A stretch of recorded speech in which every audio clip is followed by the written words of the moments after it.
you for joining us on this beautiful Sunday afternoon. It gives me great pleasure to welcome the executive producer, Ron Gold, and we have the director, Jake Paltrow, here with us. Hi, thank you all so much for coming. Yeah.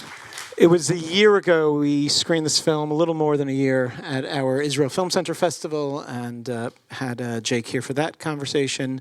That's recorded in case you want to. I'm just going to try to switch up the questions a little bit if you want to learn more. But please, most importantly, if you love this film, tell your friends to go see it. It's playing here again tomorrow and at the Quad Cinema downtown, and it's getting a wide release. So let everyone know about this. It's really so great that this film has reached theaters. Where did this start? It was a detail I had read about that no Ashkenazi guards were allowed to guard Eichmann during the trial. And I read more about that. We came upon this one-time use crematorium, which, had so much built-in sort of irony and culture and religion with no cremation, tasks to build a one-time use crematorium for the man who murdered and disposed of millions of people through this method. So these elements, movie-wise, dramatically, don't require a lot of friction. It's sort of built into it. So it felt inherently sort of interesting and dramatic and not like anything I had seen. So I wasn't particularly looking to make a movie in Israel. Certainly wasn't looking to make a movie in Hebrew. And then it just ended up this way as we followed the threads of the story. I went there on a research trip and was able to interview a number of the still living participants in the story. So who is portrayed as young David is now an older man. We were able to talk to him, and we talked to another person who had worked at the factory who had said he didn't work there, that no children worked there. What I had in my head before I started the research, which was a more fictionalized version of maybe the Yannick character, the one who gets sent up to actually operate the oven, changed a lot. And I also realized there was a degree of complexity and sort of cultural penetration I couldn't do on my own, that I needed to write this with someone else. And during that same trip, I was very fortunate to meet Tom Cheval, who's a great filmmaker. I'm sure who showed his movies here. He must Youth have and yes, yeah, I've shown a couple of them. And he agreed to write it with me, and we started a process of that together here in New York. Ron's father is Mickey Goldman, who's portrayed in the film as Micha Aronson, who's still with us at 98 years old, and trusted us with his story. And the 80 Blows is a sort of cultural landmark there. Haim Gori had written about it and made a short film with another filmmaker. Maybe Ron, you could talk a little bit about that. You wanna share a little bit how you got involved and how this has been obviously a part of your life in many ways. Yeah. Hi everyone, thanks for coming. Jake, as part of his interviews in Israel, interviewed my dad, who after that said, "You guys are both in New York. You should hang out," which we did. And I grew up. I'm the youngest. I'm the fifth child of my dad. So I grew up with the story being very public, hearing about it from him, hearing lectures, etc. But I found the approach that Jake took about not necessarily concentrating on the trial, which there are lots to talk about, but lots of movies have been done, but about the behind the scene, the other people, the actual execution, and a very, very young country. If you think about it, this is 15, 16 years after the end of the Holocaust, and most of the people there, Jake got me realize that my dad, which I always considered to be older or old person, is 36 at the time of the trial, and even the prosecutor is in his mid-40s. I mean, it's a very young country, so the whole dynamic behind the scene, much of which we can still experience today in Israel, was really interesting. So I wanted to do what I can to help make it happen. And a lot of this is really about telling, I think the film explores this concept of history and remembering, and is actually an opportunity to remember people who are involved in the story who otherwise, in some ways, you're doing justice to the character at the end who did not get memorialized online. But I think film is one of the greatest ways to memorialize people. Right, and also maybe through the method of asking the questions. It's not as if Tom and I have the answers to a lot of the stuff we bring up in the movie, but what's sort of great about working in a space where you're not a journalist or a historian or any of these things, there's a limitlessness to the way you can explore some of these things where you don't have to have a certain resolution or something. And I think, it's something I like about films in general, but it's also something I like about trying to engage in subject matter that we might be familiar with if done a slightly different way. And I think Tom and I, as we were writing, wanted to, our sort of North Star was the documentarian Claude Lanzmann, who the film's in fact dedicated to, who made these amazing documentaries, made Shoah and made Pourquoi Israel. And he had a sort of mandate of not using archival or ever doing recreation. And that was something that Tom and I talked about, how we ended up in the Poland sequence in the movie, what we would refer to as the ghost camera, and this idea of, I think after, movies like Son of Saul or Schindler's, you can't do that better. They're these definitive sort of accounts, they've dramatized that. So to do it again, to cut to the flashback of Micha having this experience, there's something that would feel like a rehash. How do we make this contemporary, or how do we make it new and interesting? And we felt that the Lanzmann technique of just listening to the voices and seeing these empty landscapes, which he did, again and again and again in Shoah, and as part of what makes the film so powerful is the time you have to just sit and look at these spaces, knowing what happened there, as you're listening to new people talk about it, but also bringing what you already know about it, and seeing it a different way. So that was something we were trying to do in a narrative thing, and that comes very much from the collaboration with Tom. I really love how, the Eichmann story has been approached so many times in cinema, in magnificent ways. It's really been told from so many different directions. There's even a documentary about his hangman. I don't know if you've seen that one. Yes, of course. It's a story that really has been explored obsessively, and yet this has brought in completely new angles, and the storytelling methods here specifically were just, I found them so unique. How did you decide? It's really like 3 stories there that you're telling, that are all. I was trying to tell friends what the movie's about, and it's really 3 stories all surrounding that moment, but it's not about that moment, and it's not about Eichmann, and we don't, you're not the same old Eichmann. How was that? How did you choose those 3 stories? How was that developed? I think from the research trip and having these amazing interviews, with the participants. It felt like those were the things we had to include. And, initially we had talked about even entering into it, just kind of doing the 3-act David movie, the young boy, and seeing it that way. But there was something that Tom and I felt was a bit conventional about doing that, and making this something that would seem more emotional in a coming-of-age way or something. We just didn't want to do it that way.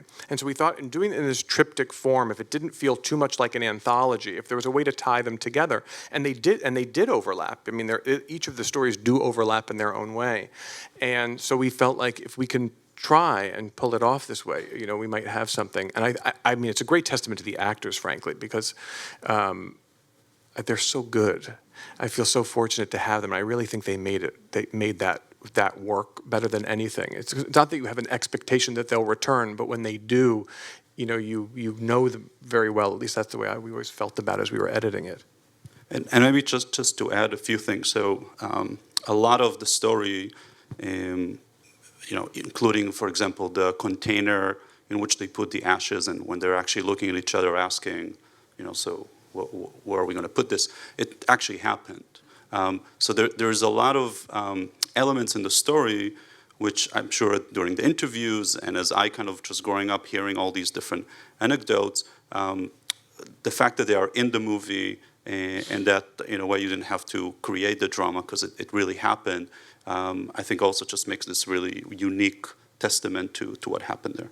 Yes, the amount of things we left out. Exactly. It was Ari Nir, right? Was the head of the prison service, close to that name, and it's a milk jug that they ultimately used. They hadn't thought that part through.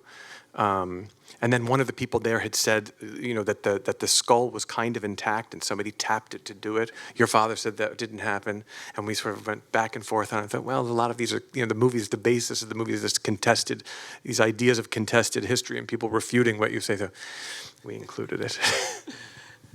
Now this will be the way it happened. The film always, sets that straight. I want to ask one more question, then take some questions from the audience and make them a part of this conversation. But how was the reactions in Israel to the film? Very gratifying, I think, for everybody involved in it. It opened there at the beginning of May, and it seemed to be very embraced.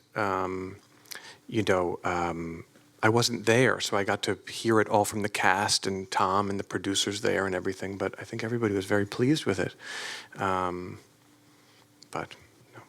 I was at it. I think it was its premiere screening at the Jerusalem Film Festival 2 years ago, and it was the Israelis can be very critical about how Israeli history is told, and I remember coming out of there with people feeling, wow, this is. I mean, I think you see it that the production really did a great job in kind of creating authenticity. Yeah, we had wonderful, kind of legendary crew people to help make the film there, and Yaron Sharf filmed it, who did Our Boys and a number of other wonderful things, and we still shoot on film, and that was something that they weren't so accustomed to doing it there now. We're shipping the negatives to Romania and things. That's probably the only place that's still developing. They do very well. I highly recommend it. How did your father? What were his reactions? He liked it, and he was also involved. Like Jake would have questions during the production, be like, "Was he tied in his legs?" And it's like I would text my dad, and my dad will answer. And so he was involved. He was on set. There was a really great picture of him and the actor that plays them, both kind of with their arm and then numbers one next to each other. So, but at the same time, as I think many Holocaust survivors, he is very concerned about people not remembering or not caring or not learning from it anything. So he is very, very grateful that people like Jake and Oren, and there's a large team of people behind this, that they dedicated time and effort to do this. And it wasn't easy. This is, you mentioning, almost 2 years ago in Jerusalem. This is a movie that was filmed during COVID. I mean, everything happened to try to make it not come out, and it still is. So he's very, very happy, and happy that people like yourself are coming. And I'm sure he wished you could be here, but at 99, I'm not allowing him to get on planes. So. Oh, yeah. Clearly, somebody was trying to make sure this film didn't get out there, and or it did. We showed them, so it's out.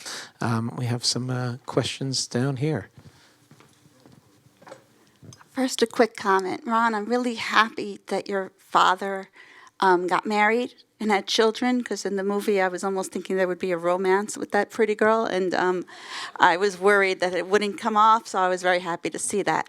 Jake, how does one direct in a language, a foreign language? Yeah, I mean, that was the thing. We had written it in English, and then through the process realized to do it authentically, and I think, with the emotional logic that we kind of wrote it with, it should be done in Hebrew. My Hebrew is not very good. I mean, I can read it and I can type it, and, I have a fairly extensive vocabulary, but I can't speak it. What's nice about, the movie-making process, you have this script. And I mean, first, there's a big process of translating. We do lots of back and forth translating. We'll write it. It gets translated into Hebrew. Ron and Oren and Tom and all the group weigh in. It's a different kind of Hebrew, that's being spoken at the time, sort of a high Hebrew. There are names that people wouldn't be named then, that they'll be named now. So there's a whole process of that. Then we translate it back to English, and I see sort of what that then looks like, what it would feel like, and then I make my comments, and then we do it again. But then what we have is a very extensive rehearsal process, and which I love. And so the process of getting to play with it all the actors speak English. Everybody speaks English there very, very well. So yes, we're rehearsing in Hebrew, but then we're discussing it in English. And so the repetition part of it too, things I wouldn't necessarily know, what the words are. I know what the scene is, so then I, over time, know exactly what it is. And then I think it's sort of the movie watcher part of you that takes over. Like, I watch a lot of foreign films, and I watch a lot of movies in general, and it's that thing of, quality control inside of another language, I think, is not such a leap. I forgot the Hebrew word, at Yad Vashem, it's Zachar. Zachar, remember. Remember so Zachar. It's particularly poignant that was David actually finally acknowledged that he did work there? No, he's only asserted it. So in a regional paper, we found this story. One of our associate producer, who was my researcher at the beginning on this trip, she found that story and reached out to him to do this interview. And he agreed to do it, but she found it from this newspaper article where he was sort of, for the first time asserting it. And I think in the article, or maybe Noah, when she was interviewing him, because we conducted all of those in Hebrew, said, why did you never ask earlier? And he said, the real Shlomi, he's like, he told us not to say anything. And so he had just sort of sat on it, and as he had grown older, sort of felt like, well, this is a part of who I am, and why would I not? But that's a big part of also this idea of testimony. When you think of the Eichmann trial, when you think of our relationship with Holocaust history through the Spielberg Shoah Foundation and these sorts of things, these individual testimonies sort of bound together are the definitive history of the thing, certainly the most, human. So then when you think about David's testimony, yes, it's different, but he's not believed because it's not bound together. And so I think it reaffirms this idea of testimony as the most important human element of these kinds of histories.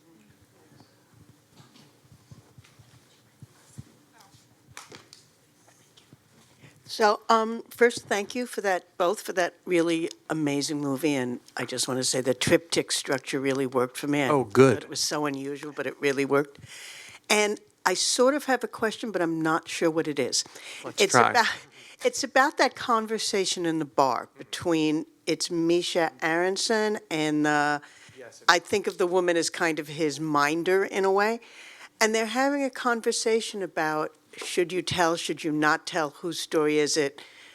And I was just wondering if you could talk a little bit. I thought it was such an important conversation, and I was just wondering if you could talk a little bit about the thinking that went in behind it. Yeah, I think Tom and I did too, and I think in a way that's sort of an extension of our friendship and working relationship and the things that we're talking about and thinking about it, in terms of the past and then sort of in the future, in making something that we want to feel like it has some contemporary context. So in a way, like that voice didn't really exist. That voice, where that voice existed is where the tabloid newspaper is based on a person named Yuri Avneri, who was like the first really ultra-left firebrand. He became a politician, but he would do these really provocative things in that news. So he was he was doing those polls. That should we hang him? That's real. He was doing that, and so Gershom Scholem and a number of people had written letters to the president Ben Zvi at the time,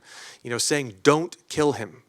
This is like, we got rid of the death penalty in 1954. I know at the last moment we kept it for this eventuality, but this is a slippery slope. Like, we got rid of it for a reason. There's a philosophical and moral sort of underpinning to why we don't want to do this. Let's not open the floodgates, which they didn't, in the legal context. But so the odd of voice doesn't really exist as it does now. That's a very strong voice now in Israel. And so I think we wanted to try to, make a scene where you have these two people who have these points of view where it's kind of right versus right, but have this very dignified and sort of, it's confrontational, of course, but in the end, even though there isn't a resolution, or they're both right in a way, but by conducting it in the way they do, it sort of brings them closer together. And I think as an audience, you're drawn in by them, and we're operating sort of, if that third story is done, it's kind of hung on the armature of like a European romantic thing. You think it's one thing, and of course it becomes another thing. But so we're playing on those tropes a little bit too. So it's an unresolved conflict in a way, but by talking about it, I feel like we get some, or at least Tom and I got somewhere writing it, Yeah, and just to add, so obviously it's one of my favorite scenes, but I think Jake and Tom, and it's according to my dad, really captured his take on it. So very, very, like growing up, we never had a conversation this eloquent like in the movie, but similar conversation like that, and it really, really captures his take on it and many other Holocaust survivors in terms of how they feel and their role, and as he says, like the sense of purpose that they have now. I mean, I'd like to say one other thing just about your dad. I mean, this is one of the most incredible human beings you could ever he's just a deeply holy person. And when I'm not saying he doesn't have, post-traumatic stuff, but he does. He says he does, so right. It's okay. But this was the house, from my understanding, and correct me if I'm wrong, this is the house where you could come and ask all the questions. At a time where families avoided this, it was never spoken about with the children. The Goldman house was the place one could come and ask any question, and Mickey would answer these questions. And he's so intelligent, and he's just such an incredible human being. We have a question here. Thank you so much. Thank you for an incredible film. Ron and I are both children of Holocaust survivors, so please give your father a big hug for me. It's just so incredible.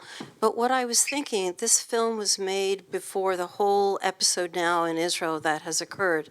And there was some subliminal part which was not mentioned, obviously, about the overt anti-Semitism, the genocide that he had committed.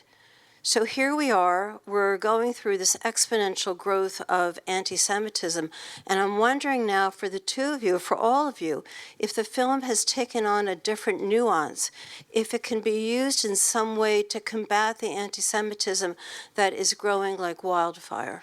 I mean, I don't know. I mean, when I look out there, I don't see that abating. And I think when we talk about it, we're talking about it amongst ourselves as sort of writers and in this sort of, for lack of a better term, arts context. And so I think the only thing you can do is keep making this stuff. And I think the mandate for me and Tom as we're working is this idea that if we're going to do it, it has to feel like what Claude Lanzmann was trying to do too. How do we keep it contemporary? We can't just keep making the same things and doing these recreations of horrors and asking people to feel these familiar sympathies. The idea is that the more, the humanness that kind of comes out of the interaction with Eichmann himself, if you're kind of paying attention to the actual like procedural mechanics of that thing, you have the person who amplifies or invigorates modern dehumanization, being treated only kind of through his human form. We first see him, he's on the toilet. He's minded like you would a baby in the first months of their life, making sure they breathe by, holding your fingers. And so in a way, I think it's these kinds of things. Because what we hear all the time is, what a monster. These people are animals. People will speak in these terms. No, they're human beings. We are capable of these things.